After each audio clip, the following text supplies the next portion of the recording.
মাঝে মাঝে রাসূল সাল্লাল্লাহু আলাইহি ওয়াসাল্লাম সাহাবীদেরকে মানে শিক্ষার্থীদেরকে উত্তর জানার জন্য ব্যাপকভাবে আগ্রহী করে তুলতেন। হ্যাঁ, এটাকে আরবিতে বলে তাশবিকুস সামিঈন ইলা মা'রিফাতিল জাওয়াব, উত্তর শোনানোর জন্য আগ্রহী করে তোলা।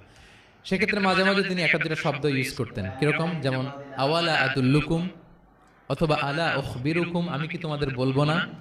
এটা বললে সাহাবারা বলতেন বলেন বলেন ইয়া রাসূলুল্লাহ, অবশ্যই বলবেন, বালা ইয়া রাসূলুল্লাহ। আওয়ালা উখবিরুকুম, আমি কি তোমাদের জানিয়ে দিব না। সাহাবারা বলতেন ইয়া রাসূলুল্লাহ, অবশ্যই আপনি আমাদের জানিয়ে দিবেন। যেমন তিনি বললেন যে কেউ জান্নাতে যাবে না মুমিন হওয়া ছাড়া, কেউ ইমানদার হতে পারবে না যতক্ষণ না একে অপরকে তোমরা ভালো না বাসো।